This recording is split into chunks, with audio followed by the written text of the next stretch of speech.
Kefale Alemu, who is Ethiopian, and he wants to learn about Kashmir. He has learned a lot from me, but he wants to know more about Kashmir, that he can work with the Ethiopian community to campaign for the right of self-determination of Kashmiri people. With this, I thank you once again, all of you, His Excellency, Member of Parliament, Lords, ladies, who have made this evening to come here to learn more about Kashmir and go with a new enthusiasm to work with the people of Kashmir to get them justice and peace and their right, basic human right, to decide where and when they want to live. We have given a few months back that right as a United Kingdom to people of Scotland, that they can decide their future. In a few months' time, we will be giving again, you and me will be getting as a British citizen to decide whether we stay with Europe or not. If we can decide our future, why can't the people of Kashmir decide their future as well?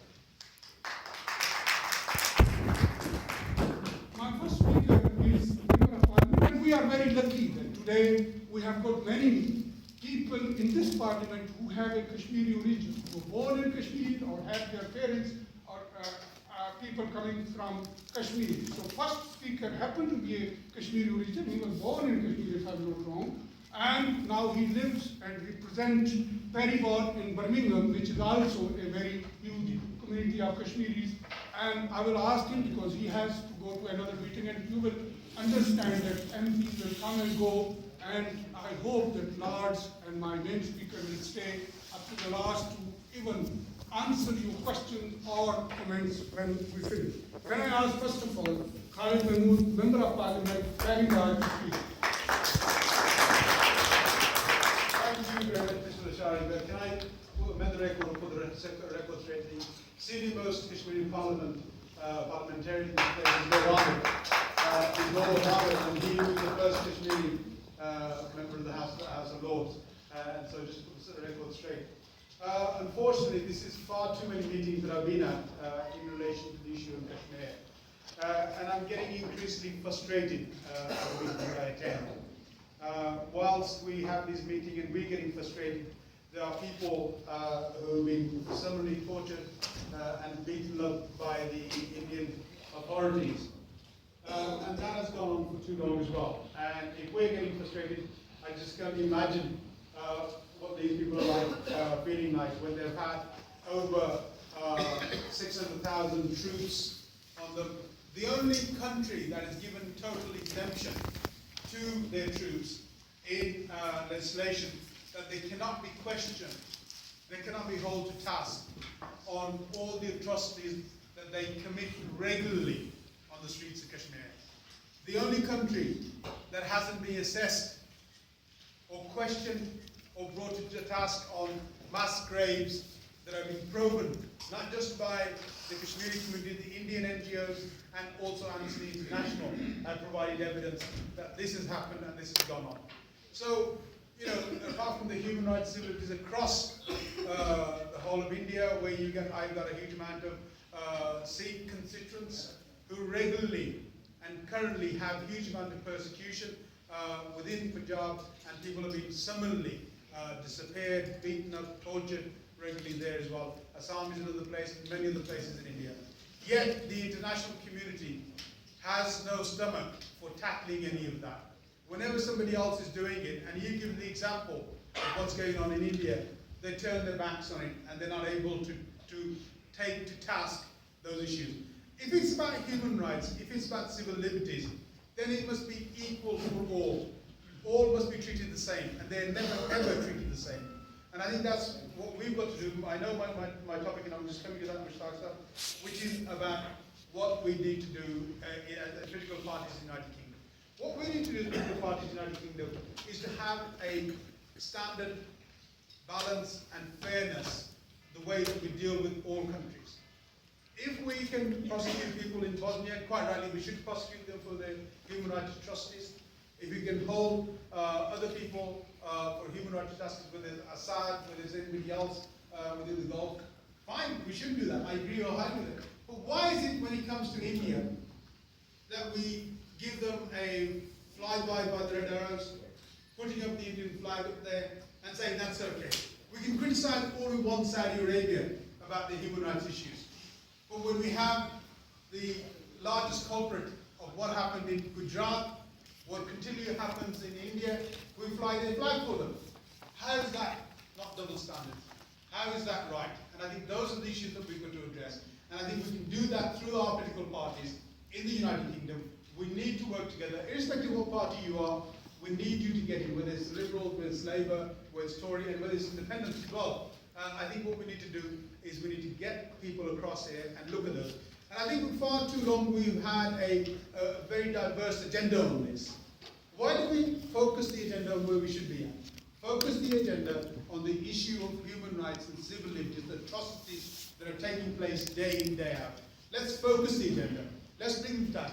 India wants to be on the Security Council. It wants to be recognized as the largest democracy in the world. Well, let it behave like one. Why doesn't it behave like one? Why does nobody take into account that it behaves like one? I have no objection to them becoming on the Security Council or being the largest democracy, but unless it proves that it is one. And that's the test that we're going to hold for them. And let's sort of come here, please, let's go forward and see an agenda that we can work on and hold these people to task through our parliaments, through our parties. And let's not create double standards. Let's do something that we can work on. Thank you. Thank you very much, Khalid. Khalid Mahmood was a part of that campaign when the Labour Party in 1995, led by many other parliamentarian councillors in the United Kingdom, passed a resolution that when we come to the government, we will positively work to resolve the Kashmir issue. Although Labour Party tried it, I think Robert Cook was a leading light on that, and then David Miliband, still we remember when he said, when there is an elephant in the room, you cannot have peace. And I think he was demonized for that. Now, my next speaker happened to be member of House of Lords and is a Kashmiri, was and have been campaigning, as Khalid Mahmood said, for this cause on human rights and peace, not only for people of Kashmir, but wherever there is a violation of human rights, he has stood on the principle of right things to do. Can I invite Lord Ahmed of Rotherham to speak to us? Bismillahirrahmanirrahim. Your Excellency, High Commissioner of Pakistan, members of Parliament, very distinguished ladies and gentlemen. Let me first of all say thank you very much to All-Party Parliamentary Group on Third World Solidarity for organizing this event, and I thank both Raja Najabat Sahab and also Mushtaq Lasharie Chair for organizing these meetings on regular basis.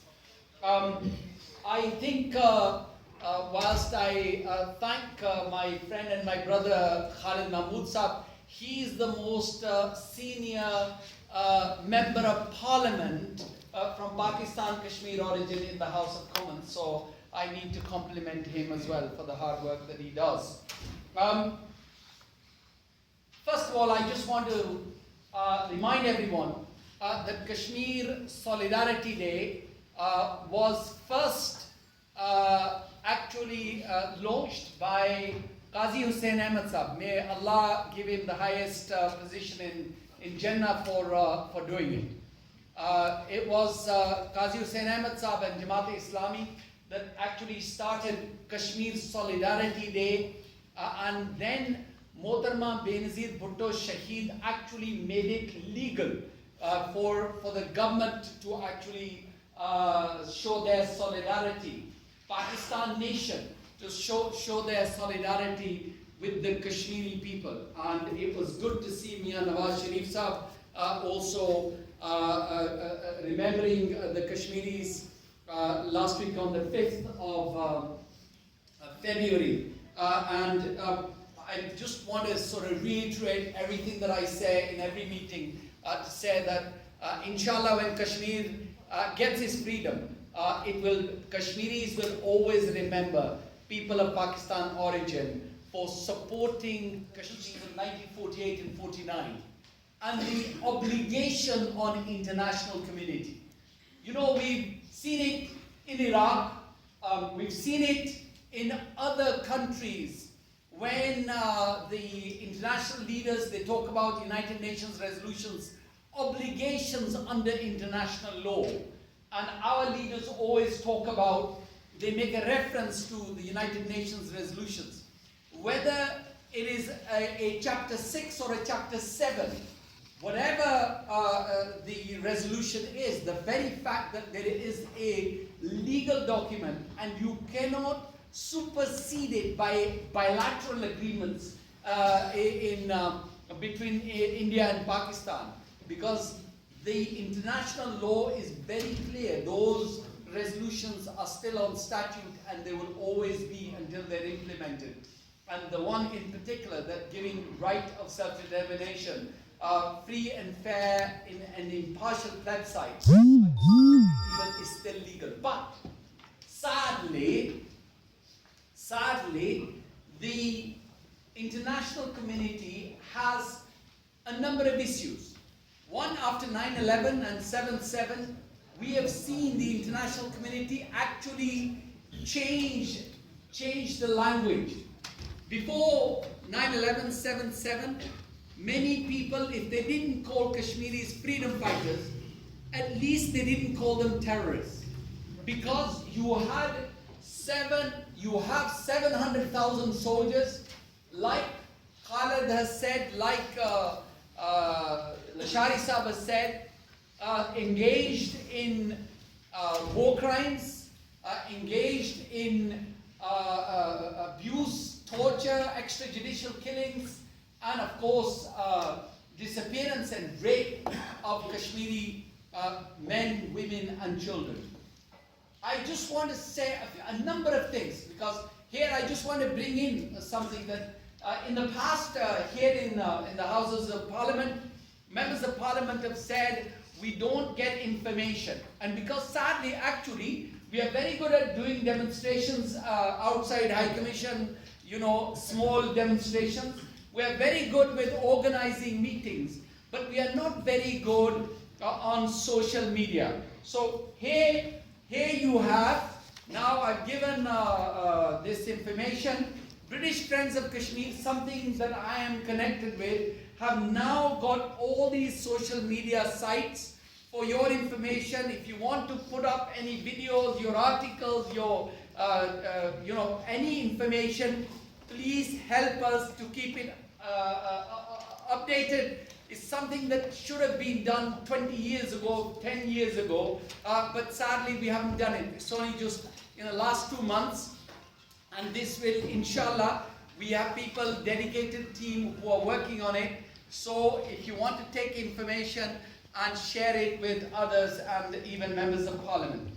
But since 9/11, 7/7, and since the change of the world, we've seen that less people want to talk about Kashmir and less people want to talk about Palestine. And we know there are some brave people like Gerald Kaufman, who still talks about Kashmir and also Palestine. And in fact, I was in Manchester with him the other day and I really loved what he said. He said, I've been in Parliament now for 47 years. And if it takes me to stay in Parliament for another 47 years until Kashmir is freed, I'm not retiring. So we need people who are dedicated, who are committed, people who are not afraid of raising the issue of Kashmir and raising the abuses of human rights. Sadly, I think Mr. Lasharie is absolutely right that in 1995, and I know he just said other people involved, I was the one who actually chaired the, I don't want any plaques or anything for doing it, but the Labour Party's resolution, in fact, Lord Qurban was there, many other people were there. Many constituencies, 9 constituencies actually sent the resolution, and it was Sir Gerald Kaufman, actually, who was Shadow Foreign Secretary. He drafted that resolution. I chaired the meeting here in Parliament. I wasn't a member of Parliament. And Claire Shaw, Sir Gerald Kaufman, and Max Madden were three people who sat around me, and we launched that resolution. And then, Alhamdulillah, and thank God that Sir Gerald Kaufman was able to negotiate with the National Executive Committee of the Labour Party to withdraw the resolutions, but to have it as a party policy. So I want to put it on record and thank Sir Gerald Kaufman, and I want you all to thank him. So international, whilst, I accept sometimes our expectations are more than what people can deliver, but there is an obligation on the international community. But if I just can say that even OIC or Arab League haven't constantly actually supported our cause. Arab League does little bit. They've got this contact group, and at the United Nations they have a side meeting, and it's great because the Azad Kashmir leaders get a chance to go to New York, and they can have a few days holidays there. But sadly, nothing is delivered. At the United Nations, Kashmir used to be discussed on annual basis. Sadly, that's been removed now as well. At Arab League level, we never had support. And I remember even meeting with Yasser Arafat, Sir Gerald. And I asked, when I met with him, I said, even when I was a young lad, I supported the Palestinian cause. Why didn't you support the Kashmiri cause? And he actually told me, he said, sadly, I agree with you, I should have supported Kashmir cause. But because India was a bigger country, and because we had the world split into the capitalist world and the socialist world, and the socialist world supported the Palestinian cause. But America, NATO, and Western Europe did not support our cause, because they supported the Israeli stance. And so therefore, I was too busy making friends with the Indians. Today, to say a few words before she... Good evening. First, a word of correction. I'm now the PPS to Jonathan MacDonald, Shadow Chancellor. I want to attend official meetings which tell me that Kashmir is free.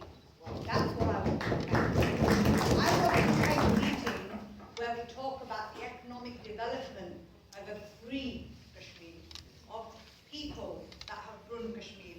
I don't want to read statistics like the one that I have here. Custodial killings over 7,000, 126,000 arrests, more than 22,000 widows, more than 10,000 rapes, and more than 107,000 orphans.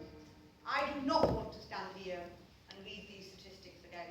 I want to say, and I want everyone here to be able to say, we played our part in securing and making sure that we played our part and we have contributed to the freedom, the self-determination of our Kashmiri brothers and sisters. That's what I'd like to see.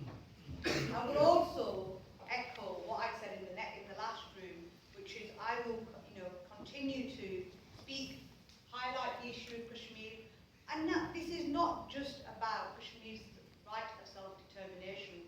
We must move from that and see it as a humanitarian crisis that this is. It's not about whether you're Indian, Pakistani, Muslim, Sikh, Hindu. That is not the issue here. This issue is about our basic rights that we are born with, of living a life free of fear, living to the best of our ability, free of persecution, and free of any kind of dictatorship. That is what has to happen in Kashmir. And if you are on the side of justice, regardless of skin colour, regardless of gender, regardless of race, regardless of country, you have to be on the side of the Kashmiris. You have to stand up for the Kashmiris. You have to take their plight to wherever you can. And that's an obligation which I take seriously, and no doubt all of us in this room take seriously. On a final note, I wish you all the best. Thank you very much, Your Excellency.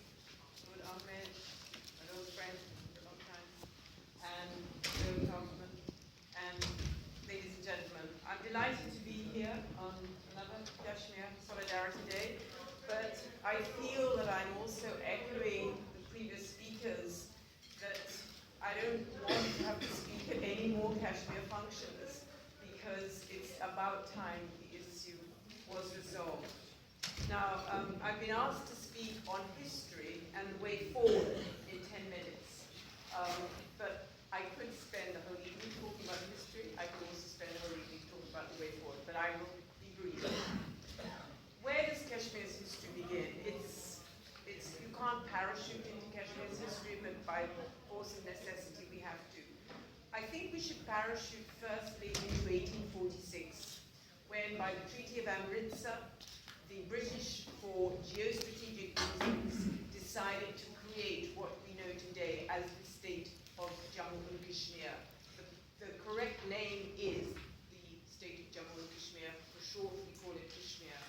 And they did so very much for strategic reasons because Britain was at war with the Sikhs, and in order to create a convenient buffer, they decided to put together lands that had been conquered under the Sikhs as a princely state, ruled by Gulab Singh, a Dogra Hindu from the Jammu region. And this is why you have the map here in front of you, and it's a useful map to look at. The state of Jammu and Kashmir actually comprises several component parts. And we have obviously in the present day what we call Gilgit-Baltistan, we have Ladakh, we have Jammu, we have the Valley of Kashmir, and then we have that narrow strip of land which we call Azad Jammu and Kashmir. Again, it's not Azad Kashmir, but that's what we call it for short. It's Azad Jammu and Kashmir, and that name came into being in 1947, the free part of Jammu and Kashmir. Of course, all these facts have other sides to them, and this area is what the Indians call Pakistan occupied Kashmir. We'll get to that in a minute. So the first date to bear in mind, if one wants to understand the history of Kashmir, really goes back to 1846. More importantly, what's very significant about that date is that, especially in Kashmiri psychology, and I've interviewed so many Kashmiris who said to me, you British, you sold Kashmir, because that was effectively the terms of the Treaty of Amritsar for 7,000 lakh rupees. Gulab Singh had to pay to the British. They needed the money, they needed to pay their troops, so they were quite happy to take the money. But it permeated the psychology that Kashmiris were sold to such an extent even that Sheikh Abdullah was wanting to try and get together the same amount of money and pay it back so that they could be free. And it's an integral part of that damaged psychology that I've found in my research of Kashmir. Of course, the next date that's important is 1947. And you've heard from Lord Ahmed about the United Nations resolutions and the request for a plebiscite. 1947, as we know, Britain gave independence to India and the new Pakistan in two wings, West and East Pakistan.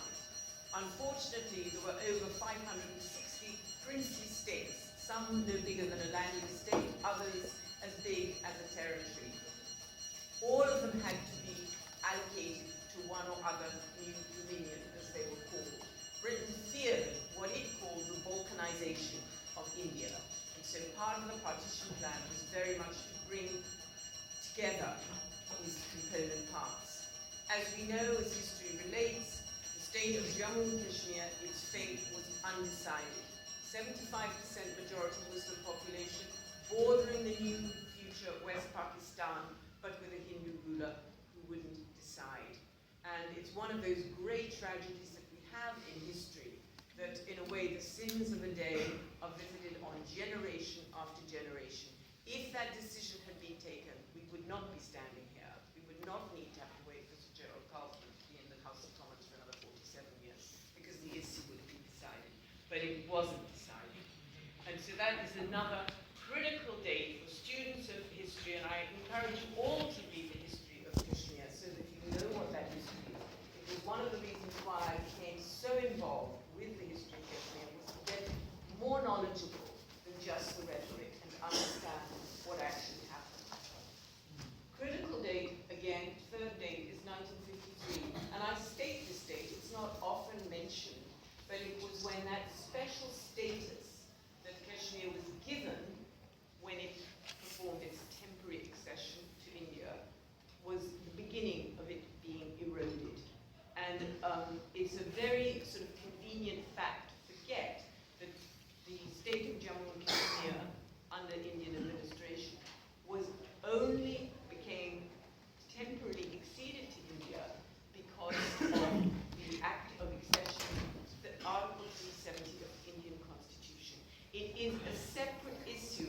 mention this because whenever anybody talks about, well, if you give independence to Kashmir, it'll mean a whole sort of chain of events in India, and then you'll have Assam, and you'll have the Punjab, and you'll have everything else.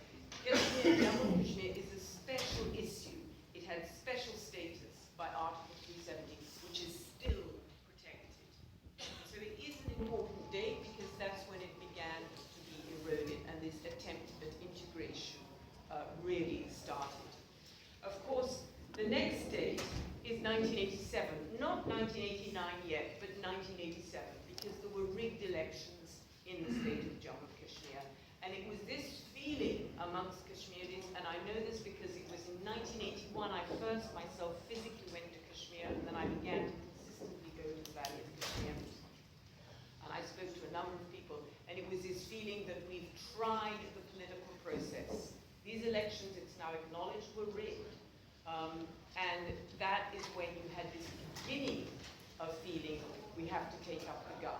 Now, nobody condones terrorism, and we're not talking about terrorism. We're talking about a sense of tremendous frustration that we tried the political process.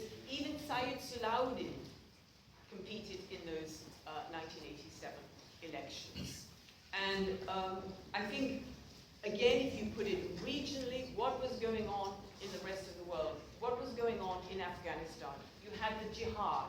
You had all the Western world supporting the jihad. You had the introduction of the word into our vocabulary of mujahideen. And I remember I was working at the BBC at the time, and we had a big issue about, do we put mujahideen in italics or in inverted commas? Is it a word? It had not been a word in our vocabulary. But now we write it like an ordinary word. Everybody knows a mujahid is a freedom fighter. And I think this is very important because this was definitely an inspiration for those Kashmiris to pick up the gun. They felt frustrated at the political process, so unfortunately they picked up the gun.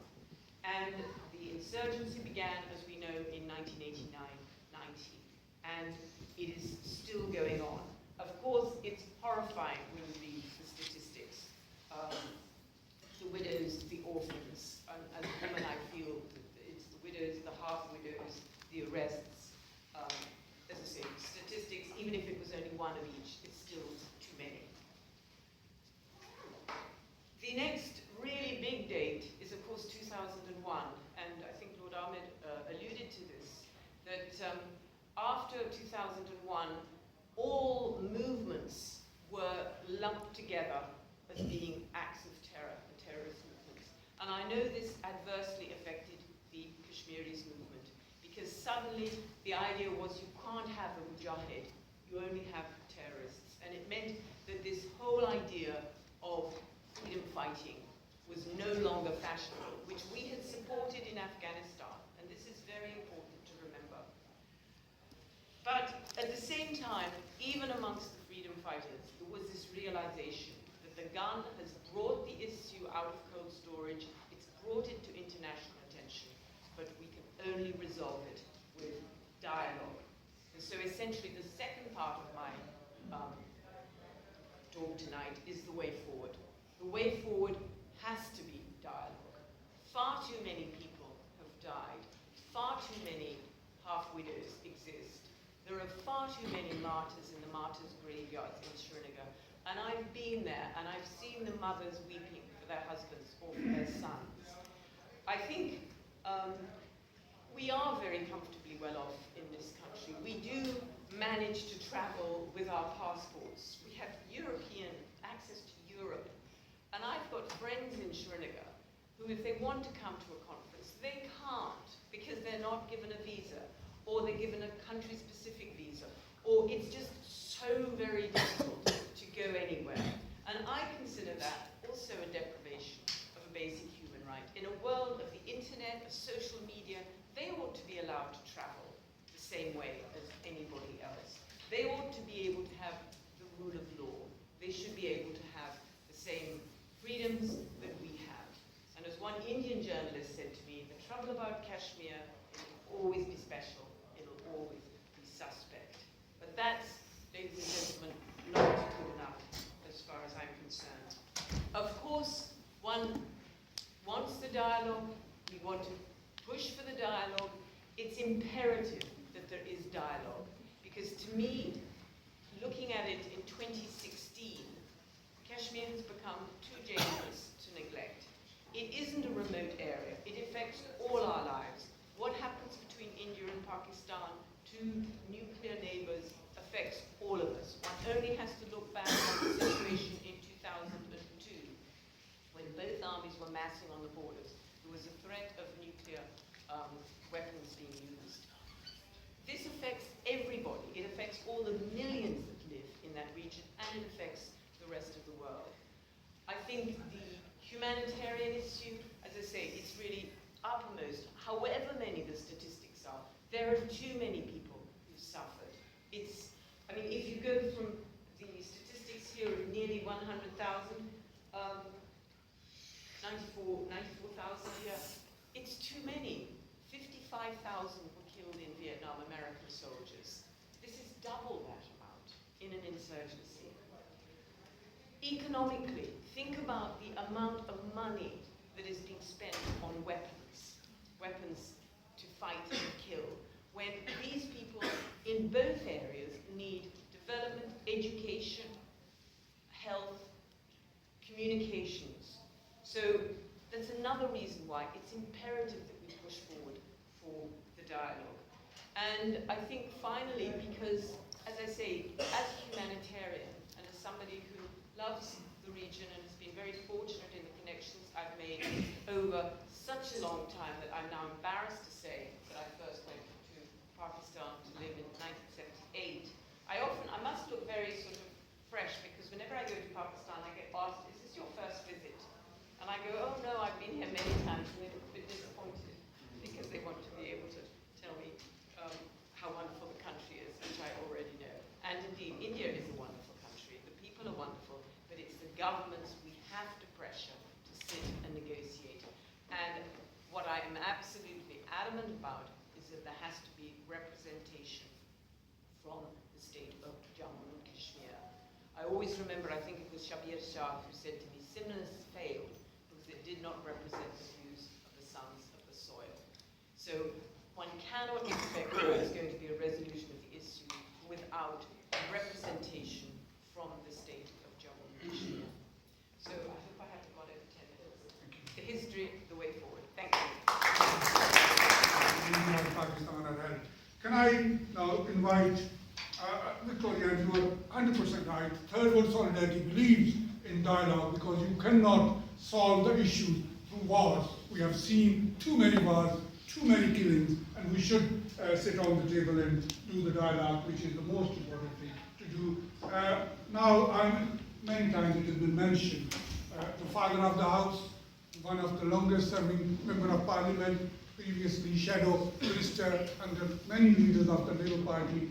Can I invite Sir Gerald Kaufman, who have been working on the issue of Kashmir and Palestine for many years, along with Gerald Kaufman. Your Excellency,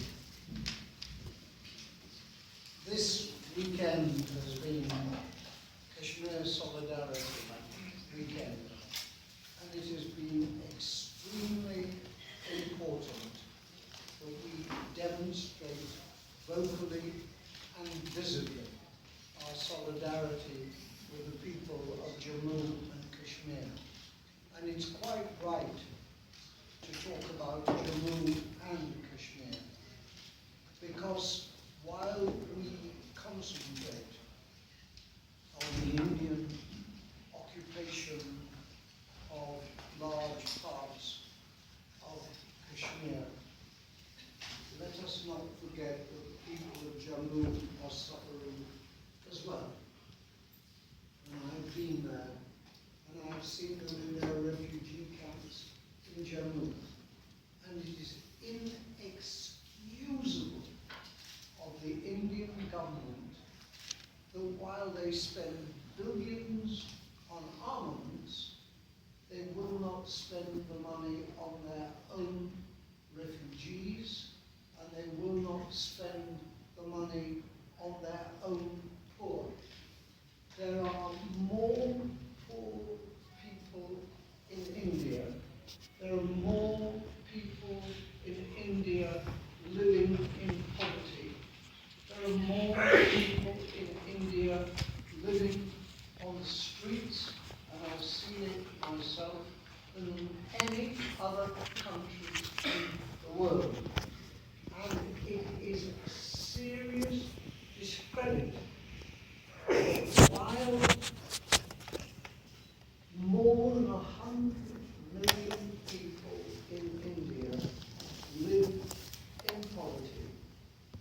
and on the streets, India spends all that money on armaments, and India has nuclear weapons. I've seen it all for myself, and I've been there many times, and it never fails to hit me. It never fails to hit me. Heaven knows, within the standards and criteria of this country, I have a disproportionately large number of people in my constituency who live in poverty and deprivation.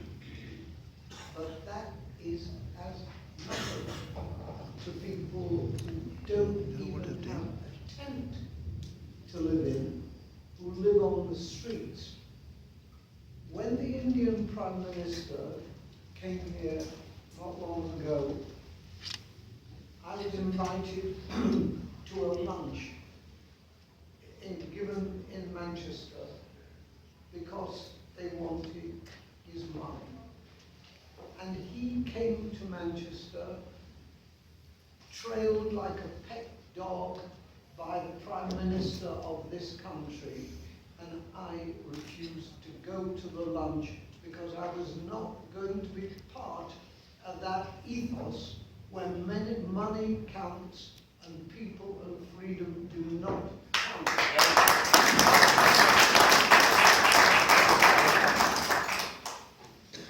As has been said by a number of people, I'm involved in the Palestine issue. And a couple of weeks ago, I spent 5 days in Jordan with a delegation of people who saw the King and others to discuss Palestine. I impressed upon them that although the Palestine issue is a heartbreaking and infuriating issue, and the failure of the international community to address itself to it is a scandal, the Kashmir issue is even older than the Palestine issue. The Kashmir issue next year will be 70 years old. It is the oldest unsolved confrontational issue in the world. And the failure of the international community to deal with it is not only culpable, but stupid. Because as long as there is nuclear confrontation between India and Pakistan, the world is unsafe. We look at terrible things happening on this planet. We look at what is going on in and around Syria. We look at the, and I was in Jordan when the country of Jordan is being broken because of the amount of money they spend on looking after Syrian refugees. But more people have died over the Kashmir issue even than have died over the Syrian issue. And it is a matter, as I say, not simply of heartlessness, but of stupidity that the leaders of the international community fail to be active on it. When you look at President Obama, the worst Democratic Party president of the United States in my political lifetime, what does he do? He sends drones to murder Pakistanis. 3,000 Pakistanis murdered by Obama. He sends pursuit squads into Pakistan, violating Pakistan's sovereignty in a way that he would never tolerate the violation of his own country's sovereignty. This country, the government has said specifically, clearly, and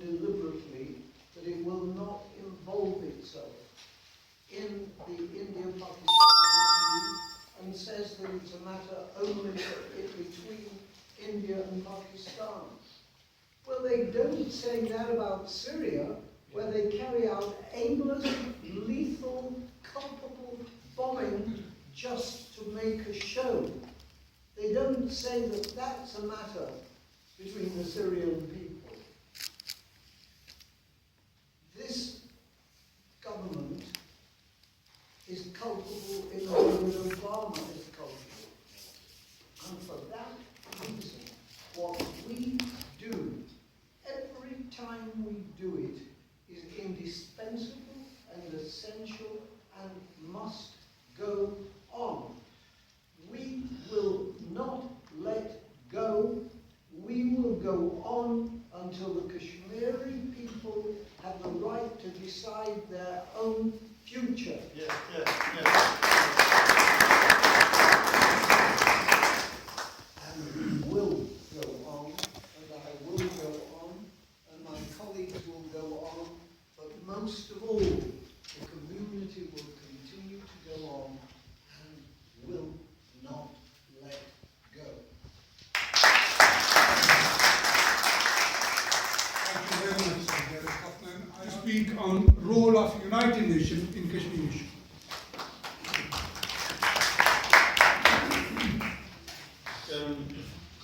Your Excellency, my Lord, Members of Parliament, ladies and gentlemen, a very good evening and Assalamu alaikum. We have been going over some of the lessons of history this evening, and I was impressed by the knowledge of all the speakers, and particularly Victoria, that gave us some history lessons. But let me remind the people that the Kashmiri history is very long and old history, and you've covered many aspects which are very important in our history. But let me remind you one or two others before I go on to my subject. Kashmiris fought against the foreign occupation in many parts of their history. During the Sikh regime, in 1832, Kashmiris uprising went to the level that the Sikhs held two leaders of Kashmiris, Sabaz Ali Khan and Mali Khan, from Mang, which is in district Punch. Killed them brutally and hanged their bodies in the square of the city for weeks. Another example, during Maharaja Hari Singh's time, on 13th of July 1931, another uprising came out. And remember, this is all long before a demand for independent Pakistan, because independent Pakistan's resolution came in 1940, 23rd of March in Lahore. And we are talking about 13th of July 1931, when uprising in Srinagar against the Maharaja's rule, and the Maharaja's forces opened fire. And the history tells us that many people lost their lives. So the Kashmiri struggle has been going on for centuries. And Kashmiris are determined that they will never rest until they get their freedom. So whoever is occupying them must learn from the history of Kashmiris. They're not going to rest until they get their freedom. And coming back to the subject that I'm being given to address this evening, that is Kashmir at the United Nations. We know that Indian subcontinent was divided on two-nation theory. Muslim line or Muslims, and the rest went to India. And a couple of things that we have to remind ourselves. It's not that many people don't know, but just to remind ourselves. Muslims of Indian subcontinent were forced to have a homeland for themselves. Although those who had suffered at the discrimination of the majority Hindus had asked for an independent country in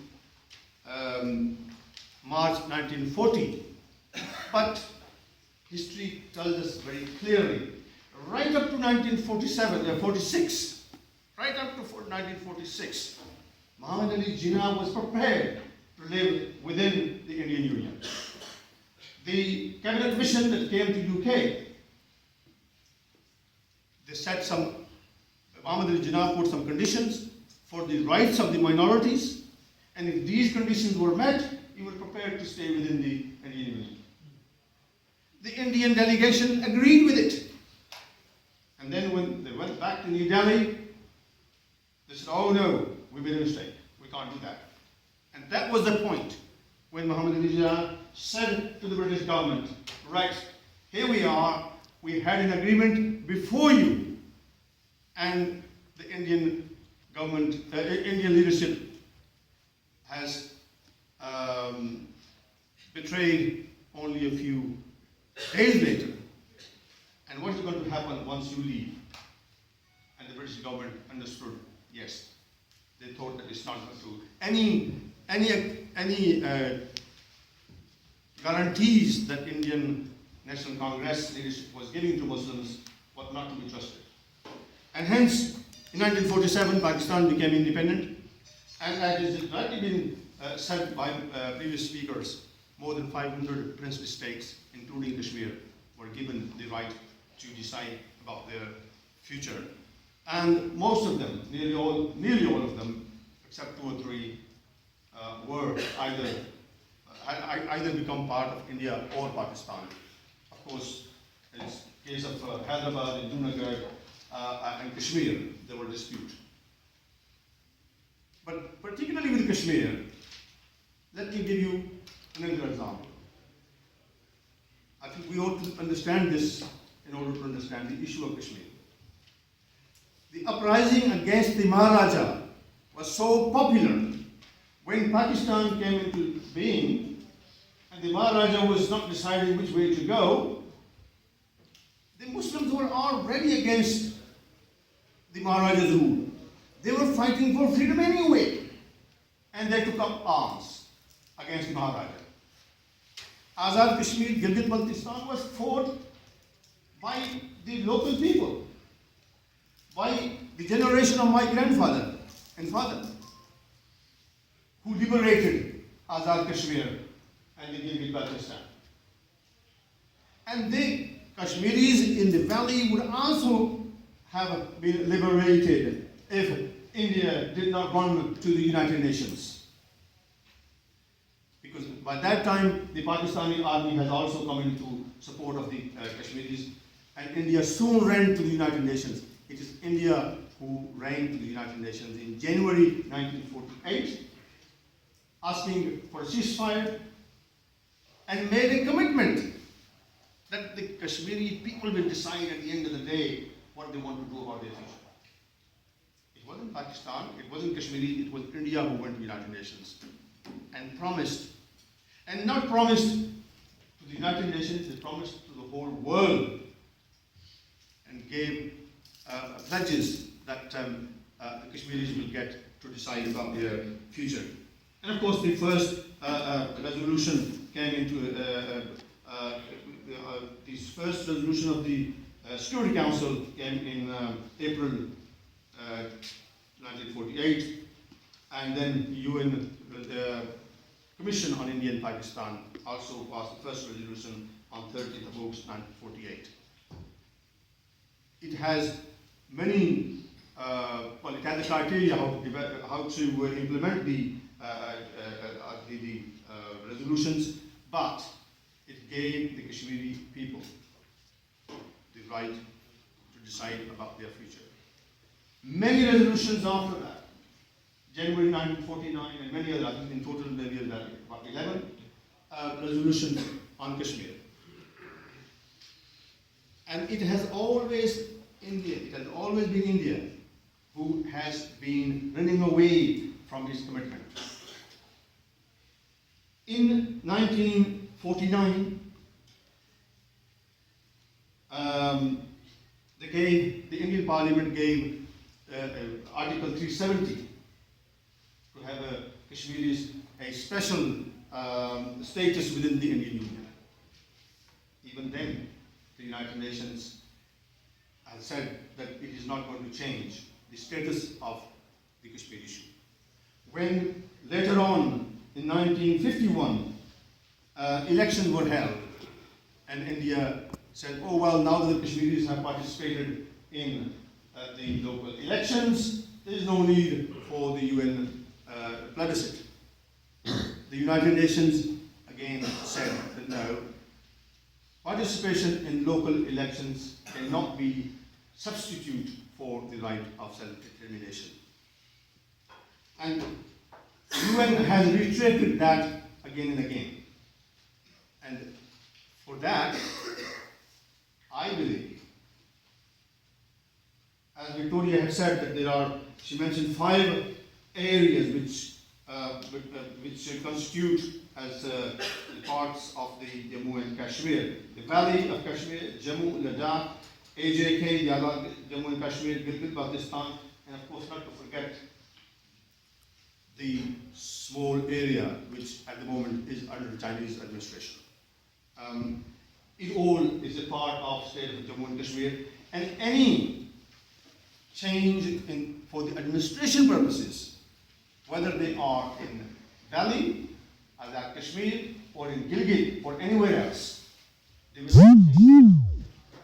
will not change the status of Kashmir issue at the United Nations.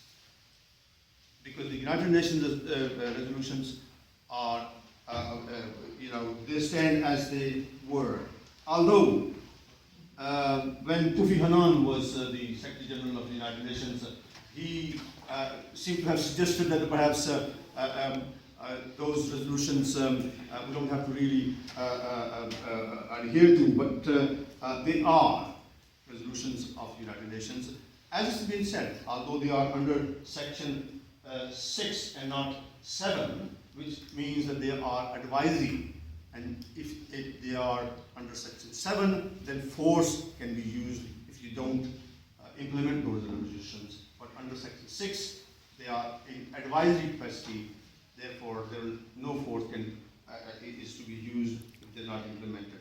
However, looking ahead, India is looking for a permanent seat at the United Nations Security Council. I think every one of us should keep reminding, at least the British government, that they must not support India's application for the permanent membership of the United Nations Security Council until India implements the UN resolutions. There are 2 parties to that at the United Nations, India and Pakistan. I have to say that Pakistan has never, on record, ever said no to the rights of the Kashmiri people or to the implementation of the United Nations resolutions. Whereas India has always dragged their feet and changed their mind and changed their policies. Kashmiris are disappointed, however, in some governments' times, and particularly in General Musharraf's time, governments start talking about out-of-the-box solutions and forgetting the UN resolutions and maybe we can do something else. I think it will be a mistake if Pakistan government ever decided to forget the UN resolution and try to negotiate a settlement. Any settlement without the reference to the Kashmiri people, without the Kashmiri people deciding on their future, will not be sustainable. And Kashmiris have a long history of fighting against the occupations, and they will continue to do that. And at the moment, Pakistan, as Lord Ahmed rightly said, and he is my big brother, and I have learned quite a lot since I have come to the House, because he has been here many years before I have. and what he has done for Kashmir, I have to learn from him. But I'm saying that on Kashmir, there is no other country, as he said, other than Pakistan, who has supported the Kashmiris' right of self-determination, for which the Kashmiri nation is very thankful, Your Excellency, to your country, the people of your country. Governments, we might have issues with when we see that they are slipping away from the UN resolutions, we might have issues with, but with the people of Pakistan, we are so thankful to the people in Kashmir and the diaspora for their support over the years, and we hope that will continue. And Kashmiris, wherever they are, this is third generation in UK now. But since 1947, India thought by putting Sheikh Abdullah in prison, the nation will forget it. By killing a few thousand people, the Kashmiris will forget about their freedom. But that is a mistake. Kashmiris will never give up until their right is being given to them inside of our future. Thank you. Thank you very much, Lord Qurban Hussain Sahab.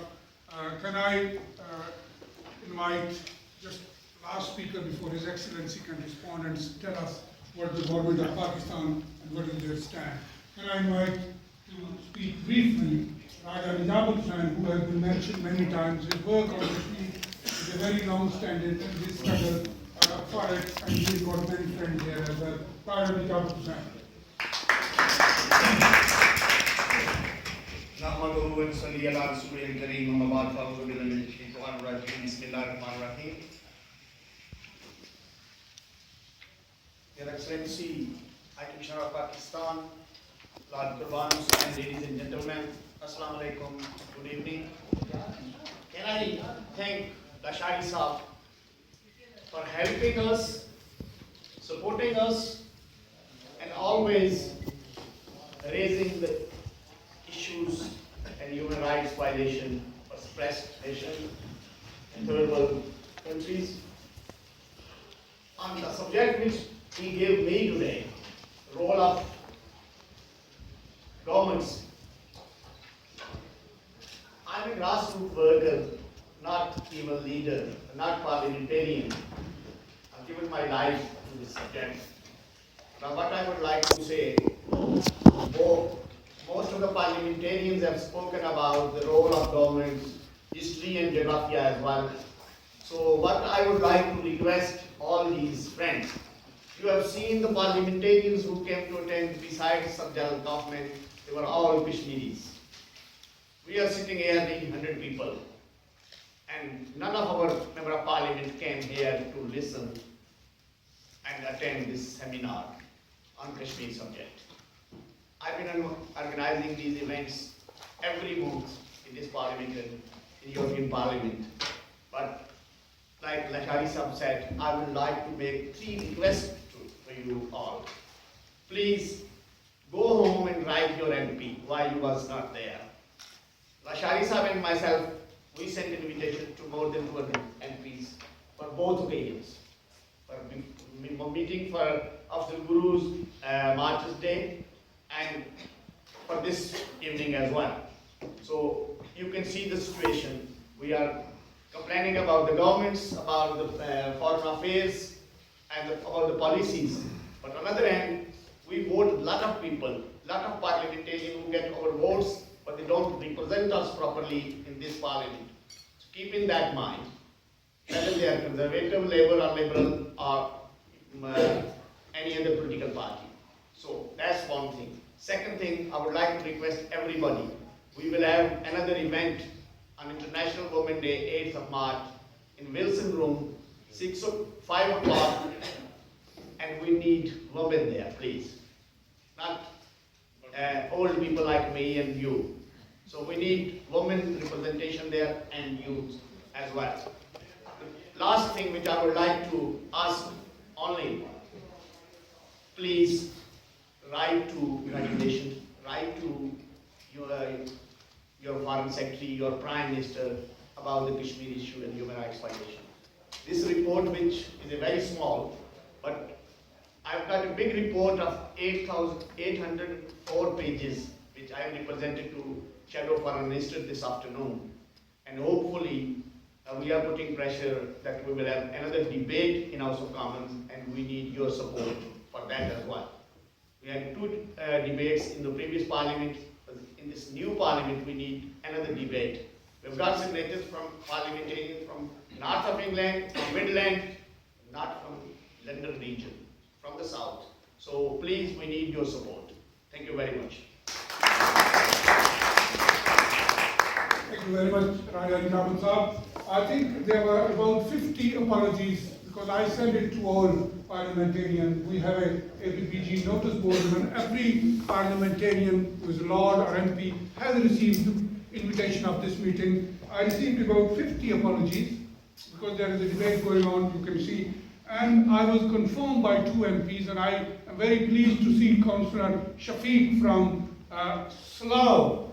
Your MP, Fiona McTaggart, promised to drop by. She has not, so go back and ask her why you were not there. And also, a member of parliament from Luton, if there is anybody from Luton, Calvin Hopkins said that he will come, so he has not come, so ask him, why did you come to this meeting? And there were a few others who have promised. I also welcome Councillor Ubaid from Newham, and I hope we will go and say, there are many councillors, I can't name everybody, but all councillors are welcome, and go back. And Tahir Malik Saab and Ubaid, go and ask Stephen Tim why you were not here. So ask your MPs, as Raja Najabat has said to you. I think the next meeting, whenever we have, we should have more MPs, more parliamentarians to put pressure on British government. As I said previously in my remarks, that there are councillors from a Conservative Party, Labour Party, Liberal Party, so they all should go back, members as well. I also want to welcome, in this meeting today there are few people from India as well, the journalists and other people. So I welcome them to listen to us, to raise these concerns to their government and their people as well. So it is very important that we expand and bring more people. David, I'm doing your job, so can you come, David Anderson, the chair? I hope I've done it very well, so come and sit here. So I think it is very important that we expand and we go beyond that norms that these are the people who are from Kashmiri region or Pakistani region who come to these meetings, but we should go beyond. And today I've got another gentleman who is a very big name in the cricket. From 69 to 87, he played cricket and then moved to South Africa. So he's sitting with his sister Yunus Ahmed, the younger brother of Syed Ahmed. Can I welcome him? So I think it is very important to go beyond your norms. Can I now invite, and Dave, you came on a very right time. He is going to speak, and then we are going to open it for question and answer. His Excellency Syed Ibne Abbas, since he has come to London, I think he has done a lot of work. His officers have done a lot of work. We welcome Deputy High Commissioner as well, Dr. Israr Hussain, and a few others who have worked at the background of this meeting as well with me to make it more successful. Can I invite His Excellency Syed Ibne Abbas to speak? Dave Anderson, Chair of the All-Party Parliamentary Group on Third World, members of the House of Lords who have just stepped out, members of Parliament, and of course our friend Mr. Lasharie, who is a leader and who is one very active in organizing such events. And of course I cannot overlook the important role played by Raja Najabat in organizing such events. Last but not least, of course, we heard our friend and a voice of the voiceless people of Kashmir, Victoria Schofield, who gave a very excellent tour of the horizon of the history of Kashmir, Jammu and Kashmir. I stand corrected. Ladies and gentlemen, I know I'm the last speaker. I don't want to take much of your time. A lot has been said in excellent speeches which were delivered here. Some very passionately out of the personal experiences of the people who have gone through the atrocities and the violations which we are talking about here this evening. and other, as Victoria gave, toward the horizon of what is this Kashmir issue and problem about. Of course, this would be very helpful for the activists who are here this evening, first time ever, yourself and another one, which will recognize the Lasharie sir. So, very briefly, I would say that I'm here as a representative of the government of Pakistan to express our unwavering commitment and solidarity with the people of Kashmir who have been facing the atrocities of the occupation forces for the last nearly 70 years now. We are talking about one of the oldest unresolved UN pending agenda item, which is the Jammu and Kashmir dispute. This is not which happened yesterday. You heard Lord Nazir, you heard others, Lord Hussain, others, giving the history. I don't want to go into details because I'm conscious of the fact that we have little time left before we have to conclude. So, ladies and gentlemen, it's one of the oldest unresolved disputes on the UN agenda. Secondly, we are not here. Let me also commend you for your presence this evening, because I think it's not easy. It's a working day, it's a late hours in the evening, but still, you people have made yourself available for a cause which is very dear to your heart. So, of course, thank you. And I think it's because of people like yourself, efforts, that today we are seeing the Kashmir cause resonating in the corridors and the halls of this Westminster Parliament, which is, I think, in my reckoning, is the manifestation of the good work done by these people who have been trying to keep this cause above and alive and kicking. So I think with this, I would say very briefly that we are not here to discuss any territorial dispute. We are here to lament the fundamental human rights violations of 15 million people of Jammu and Kashmir. So I think all those who try to give it the spin that as if it's a territorial dispute, they need to stand and understand it and get the perspective right that we are here to demand the human rights of 15 million Kashmiri people who, like any other people in this world or any other individual in this world, have the right to self-determination. So that's one basic thing. Secondly, we were, as Victoria was talking about the rigged elections of 1987. Thank you for reminding us, because I can share with you that the rigged elections of 87 or subsequent ones are no substitute for the plebiscite which has been committed by the United Nations or by the international community to the Kashmiri people, that they will have the right to self-determination. So this is a couple of the points which I wanted to make. And lastly, that despite the fact that there are 700,000 Indian occupation forces in Jammu and Kashmir today, but still I can say with confidence that more than ever before, the Kashmir cause is alive, the Kashmir cause is on the world scanner. Because you see, I have been seeing in the last 15 months that this has been discussed and raised in these corridors, in these halls of this very historic precincts of Westminster. So I think this gives me a lot of hope and a lot of courage. And last year, in this very parliament, there was a backbench debate on Kashmir. Again, this gives me a lot of hope. And I must compliment and I must commend all of you and the people, the leaders who have been taking the lead in organizing these events. Because it might look to us, it might appear to us that, year after year, it's been 70 years that we have been discussing this issue, nothing happened. My friends, don't be disheartened. Things are moving. You can see the winds of change blowing all over the world. The world is changing. Things are changing and changing pretty fast.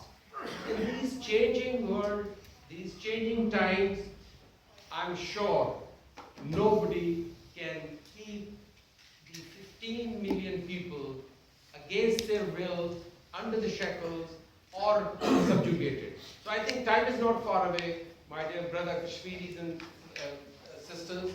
Time is not far away when inshallah you will reach your destination and then you will be master of your own destiny.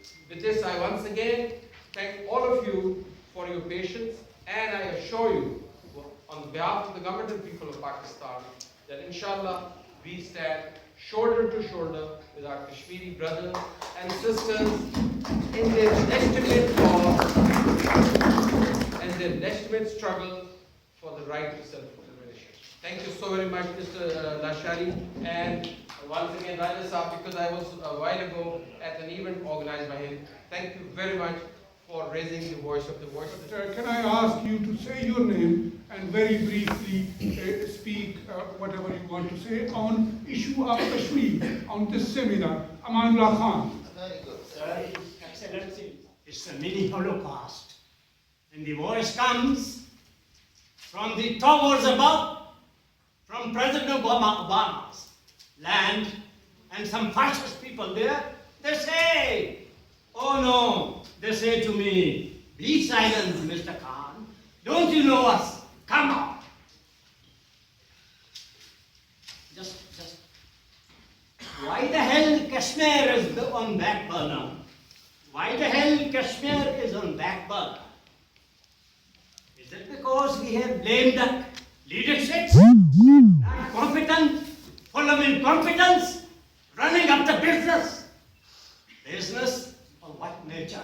Business of personal nature. Because leadership is in stupor. I think Victoria understands me, she's from Oxford. Because leadership is in stupor. Stupor, shaky, and not firm. Long live Kashmir struggle. Let's wake up for intifada. Let's wake up for intifada. I'm not Yasser Arafat. You know what intifada is. There, and not merely talk or shed tears. Because tears will not shed all our fears. How is it that we don't have the wider community? And you mentioned the world is changing very fast, and we do understand that. But yet Kashmir is not at the forefront of that changing world. What is it that we need to do? What will be the critical success factor that would help us to promote Kashmir in a much more effective way? That is my challenge. Thank you very much, Councillor. I think it is in your hands. There is a gentleman at the back who wants to say something. Yes, please. My question is to Honorable Ambassador of Pakistan. What is Your name is? Mohammed Sharif, Councillor from the South. My question is to the Honorable High Commissioner. What is the Pakistan's official stance on Kashmir issue? Is it supporting self-determination or supporting Kashmiris to become a part of Pakistan? The reason I ask this question is when you stand in an election as Kashmir, you are asked to sign a pledge to support Pakistan. Secondly, there are rumors about Gilgit and Baltistan, which is part of Jammu and Azad Jammu, which is part of Jammu and Kashmir. Rumors are Pakistan is attempting to make that as a province. So, what is the actual official stance? Thank you very much, Qureshi sir. I must congratulate you for holding such a wonderful event. The topic is very close to my heart. I will pick up what Shah said. This seminar is about showing solidarity with the Kashmiris. Nonetheless, he mentioned about the persecution of minorities in Pakistan. I think we need to seek clarification from her that why is it that we need to bring this issue on this kind of platform. And I'm sure the High Commissioner can probably shed some light on it. And I would urge the High Commissioner to invite these people and really create awareness among them that the minorities are not being persecuted. Pakistan is under attack by the terrorists and extremists. So there is a long history. I don't want to dwell on that. Nonetheless, Pakistan as a state is not really part of any persecution of the minorities. and Pakistan nation is not. There is a handful of people who have killed the generals, the army officers, and the police, and Shia, and Sunni, Deobandi, and all sorts of people have been killed there. The second part I would like to pick up on is we need to have, because this is our party parliamentary group, I think we need to work hard, tirelessly, supporting the APPG or Third World Solidarity, to bring people from Conservative Party, although we have two lords, but I think MPs, I understand where you're coming from. Okay? We need to have not only the backbenchers, but those people who are on the front line. We need to bring them and create awareness among those people. And very unfortunately, when we have these kind of seminars, these people leave before any question is asked. So I'll just rest at that. Thank you very much. Thank you very much. Dr. Qureshi Saab, the last question, and I will ask His Excellency to respond and then vote of time from David. Yes, Dr. Thank you very much, Your Excellency. I would like to bring it to your attention that India is the only country in the world which has problems with all its neighbors. And its application to become a permanent member of the United Nations Security Council is a joke. Because if you're not good with your neighbors, you cannot involve in the international issues.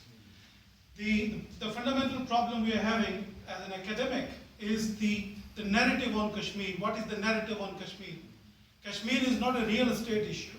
It is a human rights issue. It is an occupation. And the people of Kashmir and Palestine have every right to resist that occupation and the occupying forces. We need to understand the difference between terrorism and independence struggle of the occupying people. And that needs to be understood by the businessmen who are doing business with India, violating the human rights, so there's no ethical foreign policy. And I'm talking about our own British government, that their foreign policy is not ethical. If they are doing business with the Indians and ignoring the human rights of the Kashmiris, and they are killing people in Syria for no reason whatsoever. So India is the only country in the world which fit in the bill, the resolution which was passed against Iran. Weapons of mass destruction, violation of human rights, and problem with all its neighbors. These are the three fundamental points which India is a candidate for the international intervention to resolve the ongoing and long-standing issue of Kashmir. And whatever may be the government of Pakistan's issue, it is an international issue between the people of the world, which they promise to the Kashmiris, and the narrative of the Kashmiris needs to be re-understood.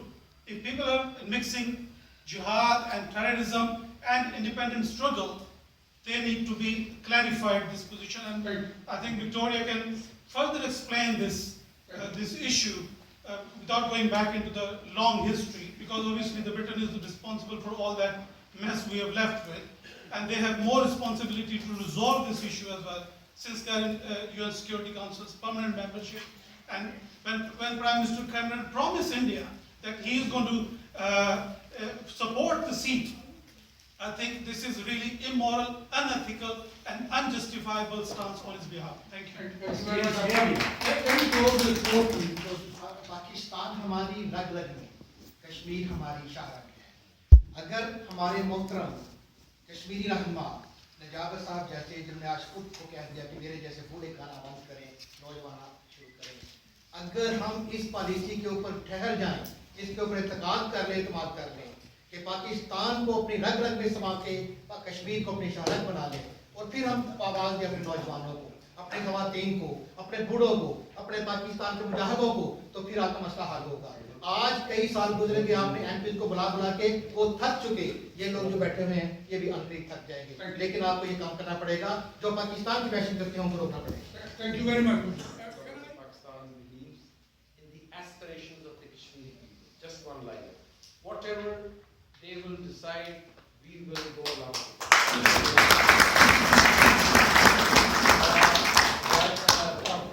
She said, made a very pertinent point about, so-called victimization of minorities.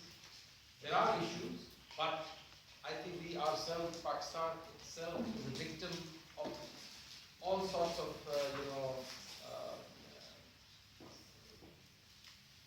vilification and I would say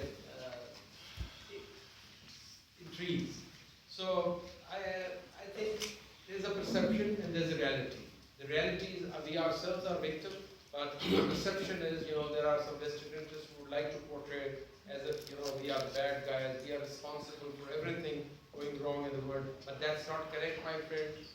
Seeing is believing. I think all those people who listed the country, like Victoria Schofield, they are not, ordinary people. She's a scholar, she's a writer, she's a journalist, she's a thinking person. So if she thinks, all is not that bad as some people would like us to believe, would like others to believe, then I think there's something wrong with those people. There are agendas. Finally, I think, Dr. Saab, yes, you're right, absolutely, because we have to change the narrative, and there is a change already taking place. But I think Victoria has already responded to it when she said, from the beginning, but he promised that I will come at 7:30 when I get freedom from chamber, and here he was. Can I invite him to say a few words and vote of thanks to you all? Dave Anderson, Chairman of APPG. Thanks very much, Mushtaq, for that undeserved but welcome. Can I just say, in starting, His Excellency was right. Politicians are bothered about votes. They are bothered about funding. Some of us are bothered about doing the right thing. That's why I'm involved with this group. It's not to do with votes. There's no votes for me in here. There's no money for me in here. I'm not bothered. This is about doing the right thing. The right thing is standing up against oppression. I just say to a colleague from Luton, when we have one of these meetings, every MP in this House is invited. Every MP is invited to be a member of this group. We have quite a large group, but not everybody's on it. People have other work to do, people may not have an interest, but in terms of trying to get people here, we always try and do that. The work that we take out of here will be fed by what you've said tonight. When we, for example, I've got a question down next week if it gets raised, if I'm allowed to raise it by the Speaker, on challenging the government, our government, on where are they in now on Kashmir. It might not get heard, but if it does, I will be picking up what's being said here tonight to make the case. The reality is, it's hard not to be negative. I was looking around before to see my friend Taj was in. He isn't.